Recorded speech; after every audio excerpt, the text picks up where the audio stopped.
Gue inget banget, dulu pas sekolah gue nyari sukarelawan buat mewakili sekolah gue di acara yang ada di luar sekolahan gue, kebetulan kelas gue harus bawa satu perwakilan gitu. Karena ya kebetulan kelas gue ini ya kelas yang attitude muridnya paling bagus. Jadi ya pas teman-teman gue ini lagi nentuin siapa yang bakalan jadi perwakilan sekolah, gue cuma tidur doang. Dikarenakan gue emang kagak peduli sama yang begituan, tapi apesnya teman-teman gue malah nunjuk gue buat yang jadi perwakilan sekolah. Mereka ngomongnya, kau aja Ren, cuma perlu datang doang kok. Itu yang jadi masalahnya. Gue males banget gerak buat pergi ke acara begituan. Tapi karena gue sadar kalau itu salah gue sendiri karena guanya malah tidur di kelas, jadi gue kagak protes ke mereka. Singkat cerita pas perwakilan sekolah disuruh datang ke titik kumpul, gue di situ jadi tahu kalau teman gue itu cewek yang cantik pula. Gue awalnya mikir kalau sekolah sengaja milih cewek yang cantik biar image sekolah gue bagus. Tapi pas gue tanyain ke cewek kenapa dia bisa kepilih, dia malah jawab, tadinya aku kasihkan main HP pas lagi voting, jadinya ya gitu. Di situ gue langsung paham, karena si cewek ini senasib sama gue, ditumbalin. Terus singkat cerita pas si guru udah dateng, dia ngasih tahu kalau kita bakalan tinggal di tempat acara itu semingguan. Sisanya ya cuma disuruh bawa barang-barang gitu kayak baju ya gitulah cuy. Singkat cerita pas udah ada di lokasi acara, awalnya semua peserta yang ikut acara itu bakalan dipandu gitu, terus dilatih baris berbaris. Gue mah santai aja, karena dulu gue pernah jadi pemimpin upacara meskipun cuma sekali. Tapi si cewek ini dongok dikit, dia bener-bener kagak bisa sama sekali. Jadi karena gue kasihan, gue mutusin buat ntar ngajarin dia khusus habis acara atau pelatihan ini selesai di malamnya. Tapi di luar ekspektasi, pas udah malam, rupanya gue sama si cewek ini nginep di satu kamar hotel, berduaan pula. Jadi ya gue telepon guru yang ngurus keberangkatan gue sama si cewek. Gue tanyain lah kenapa kamarnya cuma satu. Terus gurunya bilang karena dana sekolah cuma segitu. Jadi gue terpaksa nerima harus berdua sama cewek secantik dia. Gue takut kalau ntar gue tiba-tiba jadi liar dan mengganas, terus tiba-tiba gue kena kasus kan. Jadi pas mau tidur, gue mutusin buat tidur di kursi. Tapi cewek itu malah ngomong ke gue,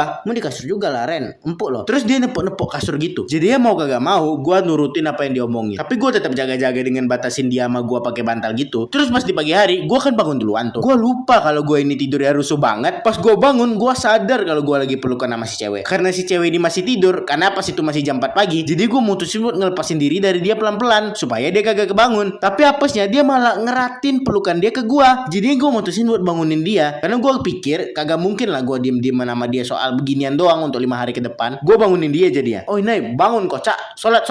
Terus pas si cewek selesai gosok-gosok mata dia tiba-tiba langsung nyepak perut gue, ditendang sih. Terus dianya malah nuduh gue ngapa-ngapain, padahal dia duluan yang meluk gue. Tapi pas itu gue kagak ngeladenin dia, karena gue mau siap-siap buat mandi duluan, karena gue tahu kalau cewek mandi pasti bakalan lama bet. Singkat cerita pas selesai latihan kan udah malam tuh. Pas gue lagi berdua sama si cewek, gue ngomong gini ke dia, oh Inai, kok nggak takut kah kalau aku ngapa-ngapain? Terus dia jawab, enggak lah, kalau kau ngapa-ngapain aku dikit aja melayang biji kau. Di situ gue ngeliatin dia kayak bingung gitu. Terus tiba-tiba dia ngomong, nggak percaya ya? Terus karena gue gabut, jadi gue deketin si cewek. Terus dianya awalnya kayak sok berani gitu. Pas gue udah makin deket, si cewek malah jadi kayak malu-malu gitu. Gue mulai ngerasa sedikit bersalah, tapi karena udah terlanjur ya gue gasin aja, kagak boleh setengah-setengah.